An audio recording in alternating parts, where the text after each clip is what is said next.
This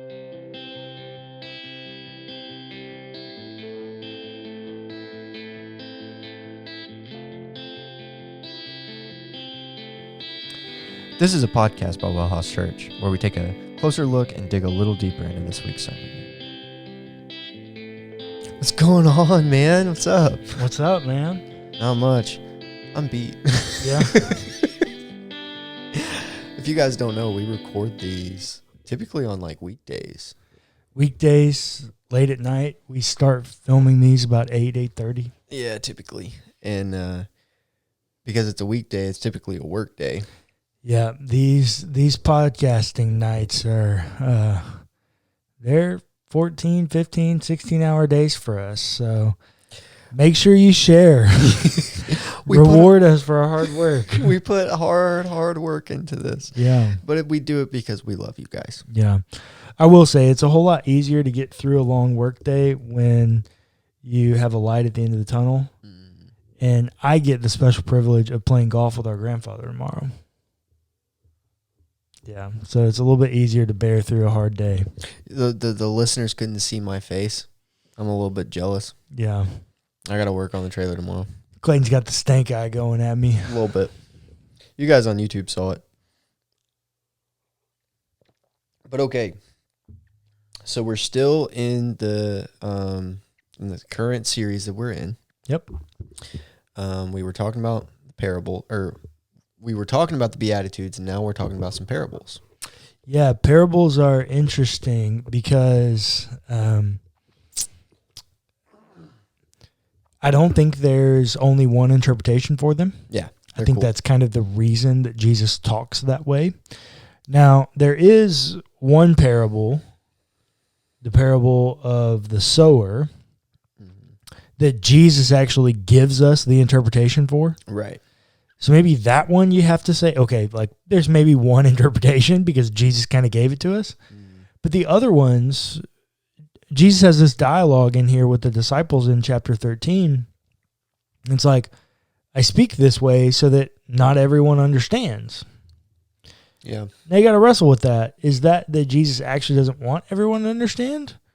Or is it more that the message is worth digging for? Yeah. And it's a weeding exercise of sorts. Yeah, no, I mean, that makes a lot of sense. It does make you have to wonder, though, like, is he saying that this teaching is only for the people who want to receive it, you know? Or at least are willing to put an effort in to understand it. Yeah. And then again, it seems that some people understand and some people don't. There is a spiritual element of it that your heart is ready and tended when the message comes. If you have a hardness of heart, there's only so much that the Spirit can do in order to prep that heart to receive the message. And so it's this balance, give and take kind of thing. And I think parables for Jesus do a really good job of masking his identity for his enemies, right? While still giving him the opportunity to preach the kingdom of God, the kingdom of heaven. So let me ask a question real quick. Yeah. Something that I'd been told that I didn't know for a long time, but now, like, it's part of the deconstruction thing. Like, you got to go and ask these questions. I was told that generally Jesus was followed around by more people than just the disciples. Think that's true? Jesus frequently has more people than just his disciples around him. But Luke does a really good job of showing us, it says Jesus went away to pray. One thing we got to remember is that Jesus is a traveling kind of nomad type person. And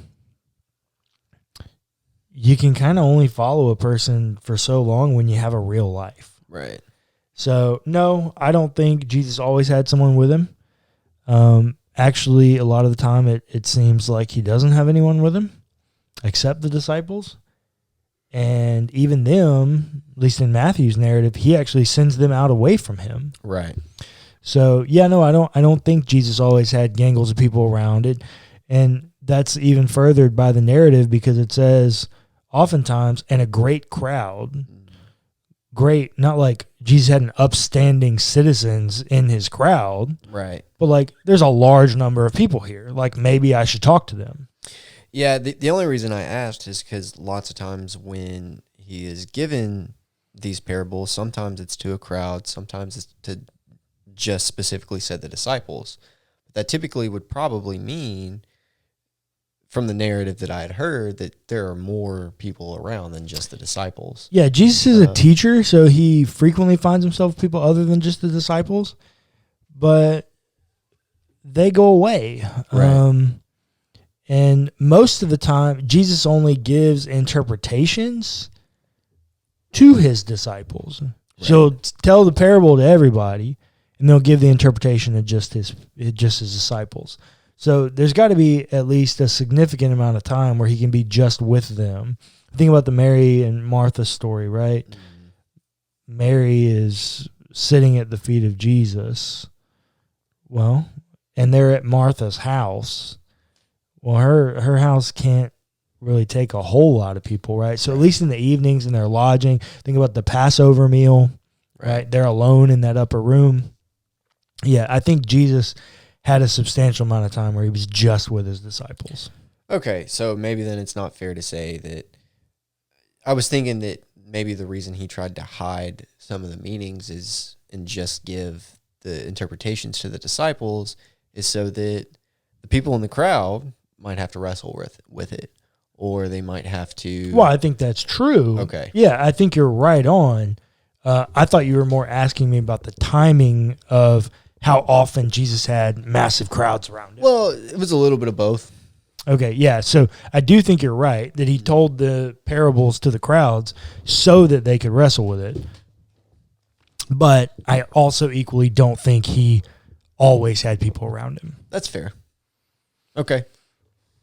That answers my question. All right, so diving into this parable. This is a really interesting text. Most parables are, but beginning of verse 24, he put before them another parable. The kingdom of heaven may be compared to. That phrasing for the next 8 weeks up until Palm Sunday, we're going to look at several of these passages where it says the kingdom of heaven might be compared to, or the kingdom of heaven is like. And Jesus tells a story. And it's kind of it's a unique story. Most of them are agrarian. Yeah. They're kind of like about planting and farming and maybe stuff that most of our listeners aren't familiar with. But they were really relevant to the time. And originally, when I was planning this series out 5 months ago or whatever, I wanted to try to rewrite these. So I wanted to try to take the core message and rewrite them into a more applicable parable for a contemporary society. And it's just really hard. I would almost argue that it can't be done. I think it can be, and I still hope to do it one day. Okay. It's just really, really hard. There's so many nuances of what Jesus is doing that you have to be able to replicate in the new story. And I just didn't feel like I was able to do it this go-round, and so I'm not doing that. But the reason that I'm looking at them is because he's comparing this story to the kingdom of heaven. And the kingdom of heaven is an already not yet reality, right? It's partially here, but it's not fully here, right? So some of the parables are for the time to come, and other parables are for here, and almost all of them contain some element of both, which is the case here. So he says, kingdom of heaven may be compared to someone who sowed good seed in his field. But while everybody was asleep, an enemy came and sowed weeds among the wheat, and then went away. All right, so for our listeners, what's happening here is there's a guy. He's a farmer. He owns a field. And he did all the hard work of getting his field ready to be planted. And then he goes and he sows. He plants his wheat out in the field. But somebody doesn't like him, his enemy, comes, and in the middle of the night, so let's stop and talk about that element of it real quick. Typically, when do farmers do their work? In the day. In the day. Why would someone do something at night?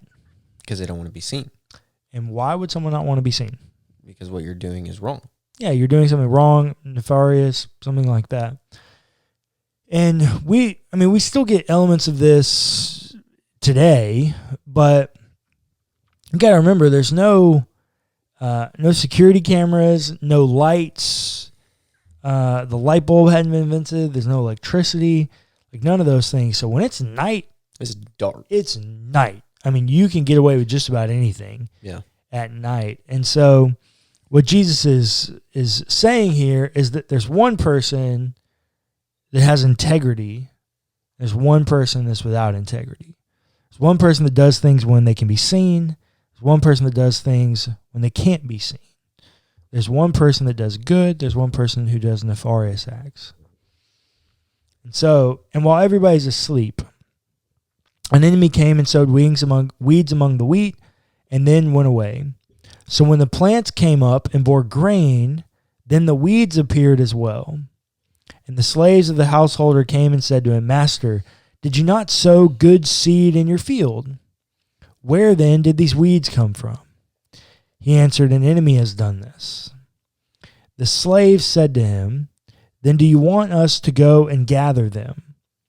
But he replied, No, for in gathering the weeds, you would uproot the wheat along with them. Okay. Interesting, right? Quite interesting, even just in a contemporary society. Yeah. We weed our gardens all the time. Yeah, it's supposed to be a good thing. You would think so, right? I mean, that's how... it's funny. I was listening to your episode with Adam on pneumatology today, and y'all were talking about the Holy Spirit in the shack weeding the garden. Yeah, she's a gardener. Yeah, that's supposed to be a good thing. Yeah. So I'm shooketh. Well, and I think there's a few things at play here, but it could be, once again, we're thinking of these little 4-leaf clover kind of weeds, right? It might be different if you had some kind of thick weed, like a ragweed or something that had a root system that could potentially upset your wheat, right? So maybe we're not thinking about it in the same agrarian culture, but I did think it was odd that Jesus would say, no, in uprooting the weeds, or at least in the story, uprooting the weeds would disturb the wheat. Right. Okay. And so he says, let them grow together until the harvest. And at harvest time, I will tell the reapers, collect the weeds first and bind them in bundles to be burned, but gather the wheat into my barn. So I feel like just a shot in the dark here. Okay. This has been misinterpreted at one point or another. Yeah, I'm sure. Sure. I could totally see where this is going. That to talk about the evil in the world and those people are going to burn. Yeah, so I think that's the piece of it that people would take. I mean, it's a pretty easy setup to see. Yeah. Right? You've got the good bearing and the bad bearing. So you have the kingdom of heaven can be paired to this narrative. Yeah. There are things that are good and there are things that are bad. Yeah. And for whatever reason, taking away the bad,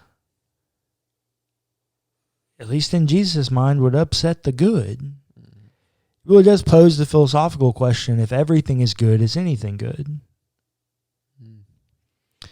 Apparently for Jesus, Jesus thinks you need the bad in order to see the good. Yeah. Well, it's that Einstein thing, right? You can't have light without dark. You need the contrast. Yeah, you need the contrast. If everything is one thing, then is it really anything at all? Yeah. Or it just is. Yeah. So at least in Jesus' mind, that's the case with good and evil. Because if we remember, Adam and Eve didn't make it very long without an evil. Right. Right? They had temptation, but they didn't actually have evil until they disobeyed. And as I was thinking about this and looking through, there's a lot of things that we call sin that are sin. They are wrong, but they're also only wrong against ourselves. Right. There's a lot of sin that is harmful to others. Yeah. But there's also a lot of sin that's only harmful to ourselves. And Jesus spends quite a bit of time talking about some of those things. And yet, everything that is good helps someone outside of ourselves. Doing good really is a light into the dark world. And so I wonder,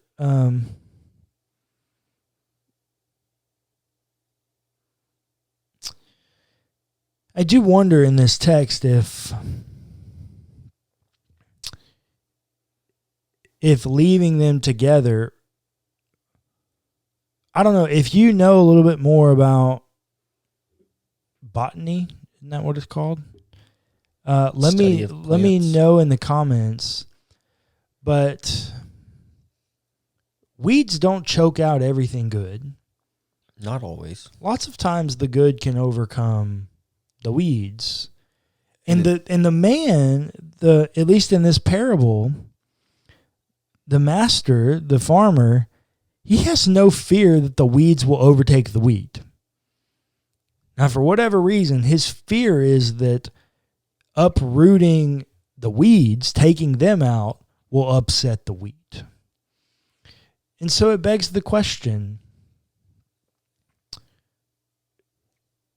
do we need evil? Do we need darkness? Do we need pain? Do we need suffering in order to notice and identify the goodness of God? I think that's absolutely true.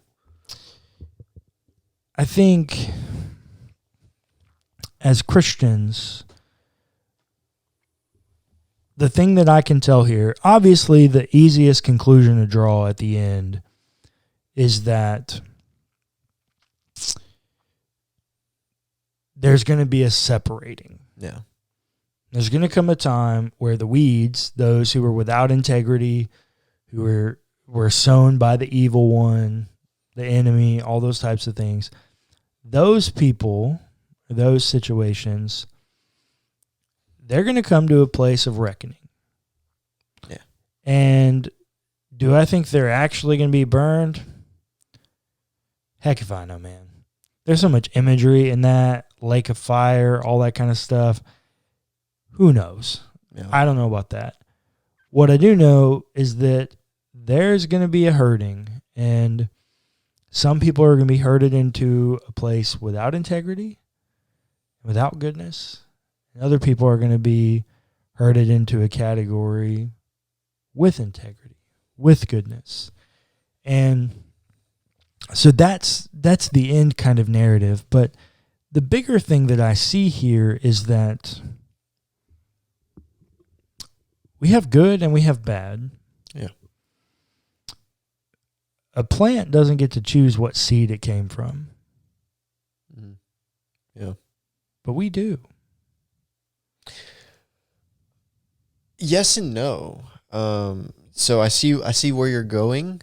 But let me phrase it this way, maybe. You don't get to choose where you come from. You just get to choose who you become. So I'm not talking about socially or that kind of thing. No. Just spiritually, the seed that's planted in us, like we can choose God. Yeah. Right. We have that choice. That's fair. We're not bound by the quote unquote seed, to carry the metaphor, that we're given. Right.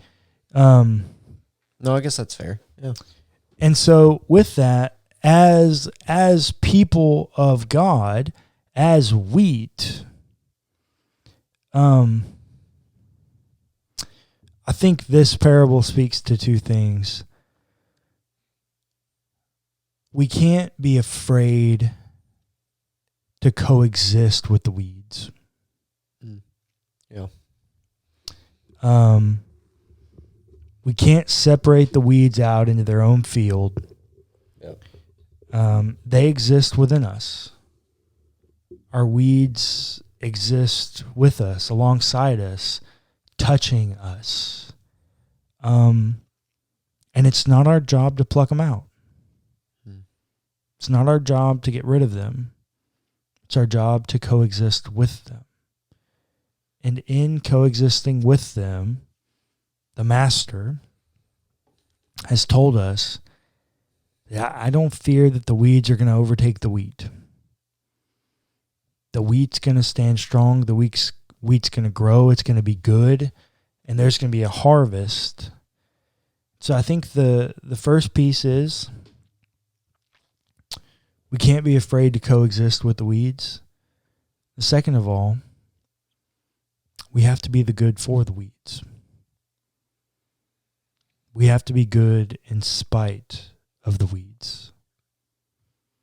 We can't. Our job is not to, for the sake of the metaphor, our job is not to get into our own field that we've protected from all the weeds and all the things outside. Our job's to coexist and show something to the weeds. This is where the metaphor breaks down, because all metaphors are limiting, but if you carry this metaphor out, goodness can overcome evil. If not, the heck are we doing here? Yeah.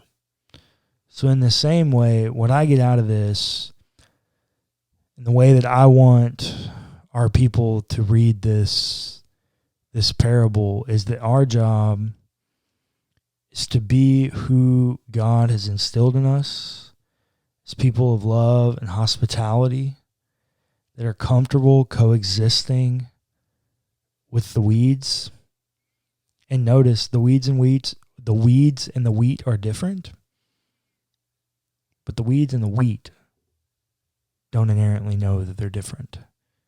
It's the master, it's the workers who decide what's different. That's not our job. Our job's to be good. Our job's to do the thing that God planted us to do. So at WellHouse, that's to be real, it's to be relational, it's to be a place of restoration, wholeness, healing. Let's let God work on the sorting. Let's work on the goodness.